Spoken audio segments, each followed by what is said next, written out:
आज आपण परत एकदा समास हे प्रकरण अभ्यासणार आहोत. यापूर्वी समासवर आपण एक व्हिडिओ बनवलेला आहे.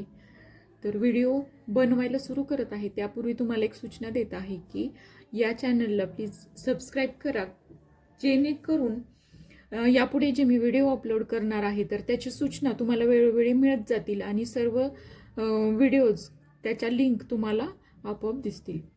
तर बघा, समास हे काय याच्याबद्दल माहिती आपण पाहिली आहे.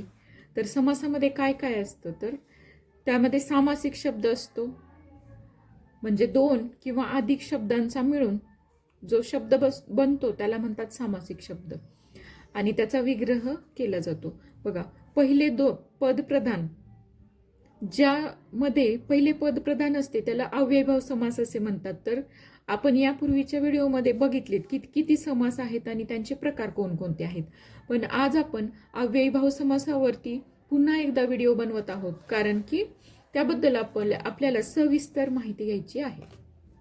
बघा, अव्ययीभाव समास यालाच प्रथम पद प्रधान समास असे सुद्धा म्हटले जाते. आता प्रथम पद म्हणजे पहिले पद, प्रधान म्हणजे महत्वाचे.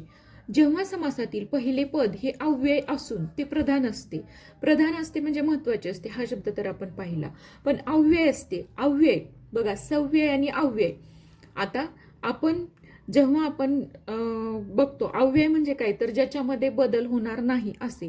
म्हणजे ज्या समासामधील पहिले पद असे असते की ज्याच्यामध्ये काहीही म्हणजे लिंग, वचन, विभक्ती या कोणत्याही गोष्टीनुसार त्यामध्ये काहीही बदल होणार नाही, तर त्यालाच अव्यय असे संबोधले जाते. तर हा एक मुद्दा लक्षात घ्यायचा आहे की अव्ययीभाव समासाची ओळख पटवताना आपल्याला ही गोष्ट लक्षात घ्यायची की जे पहिले पद, ज्या समासातील पहिले पद प्रधान असते त्यासोबतच ते अव्यय म्हणजे ज्याच्यामध्ये बदल होणार नाही असे असते. व सामासिक शब्द हा क्रियाविशेषण अव्यय असतो. आता क्रियाविशेषण अव्यय म्हणजे काय, तर क्रियाविशेषण अव्यय म्हणजे जे क्रियेबद्दल विशेष माहिती सांगणारा शब्द म्हणजेच क्रियाविशेषण अव्यय. म्हणजे पत्र खूप छान लिहिते, म्हणजे लिहिणे ही एक क्रिया आहे, त्या लिहिण्याच्या क्रियेबद्दल विशेष माहिती सांगितली, कोणत्या शब्दाने छान लिहिते. मग हे झालं छान, हे झालं क्रियाविशेषण अव्यय.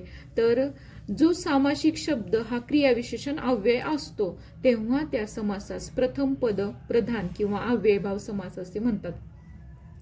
तर आणखी एकदा अधोरेखित करत आहे ह्या गोष्टी. बघा, कोणते मुद्दे लक्षात घ्यायचेत आपल्याला अव्ययीभाव समासाची ओळख पटण्यासाठी.